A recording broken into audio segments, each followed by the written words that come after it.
She worked the evening shift at a small pizza mart tucked between a laundromat and a closed-down bookstore on a noisy street where life never seemed to slow down. Most people walked in focused on their phones, their hunger, or their impatience, barely noticing the girl behind the counter who greeted them every single time with the same soft smile. Her name was Emily, though very few ever used it. To the world, she was just another employee in a red uniform, but inside her lived a heart that had learned kindness the hard way. Emily was 23 years old, but life had aged her far beyond that.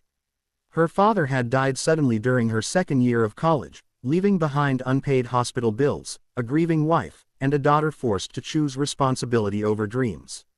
Emily dropped out without a ceremony or goodbye party and took the first job she could find. The pizza mart wasn't glamorous, and the pay was barely enough, but it kept food on the table and the lights on at home. That was enough for her. Every day followed the same rhythm. She clocked in, tied her apron, and stepped behind the counter as the smell of dough and melted cheese filled the air.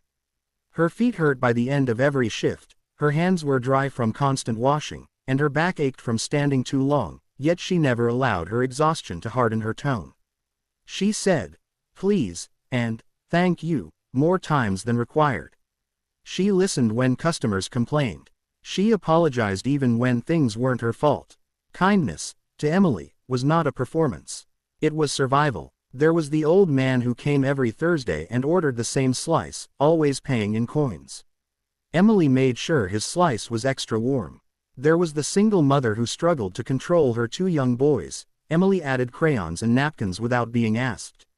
And then there were days when someone snapped at her for a late order or wrong topping, and instead of arguing, Emily took a breath and fixed it, believing that people often carried battles no one else could see. One evening, the sky darkened early and rain poured down in heavy sheets, soaking sidewalks and blurring headlights. Business slowed as people chose to stay home. Emily began wiping down the counter, already thinking about her mother waiting at home, when the door opened with a small chime. A man stepped inside, water dripping from his jacket onto the floor.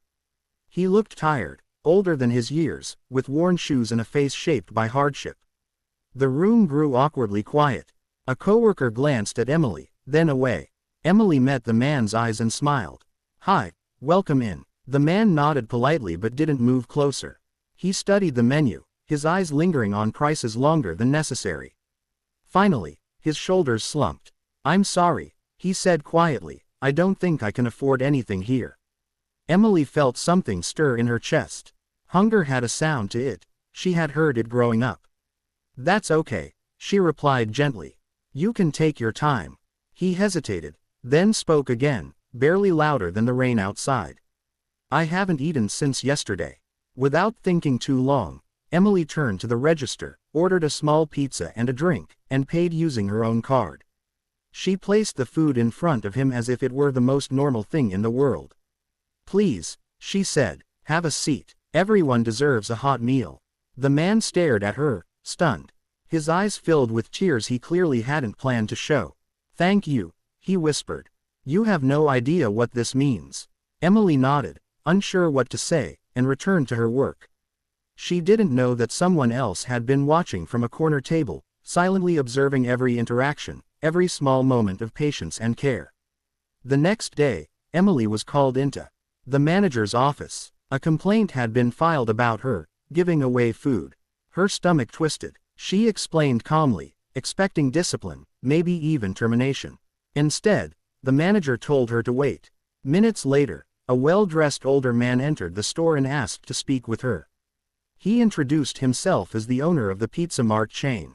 He explained that he had been there the night before, unnoticed, and had seen not just her kindness to the homeless man, but her consistency, the way she treated everyone with dignity. "Businesses don't fail because of lack of profit," he said. "They fail when they forget people." Emily listened, stunned. Instead of punishment, she was promoted. Her pay increased. Her schedule stabilized. He even offered assistance for her education. Before leaving, he added something she would never forget: kindness done quietly is the loudest thing in the world. A week later, Emily saw the man she had helped return, cleaner, hopeful, holding paperwork for a job interview the owner had arranged. He smiled at her with gratitude that needed no words. Standing behind the counter, Emily realized something powerful. Her kindness hadn't just fed one person. It had sparked a chain of change she never expected. And this was only the beginning.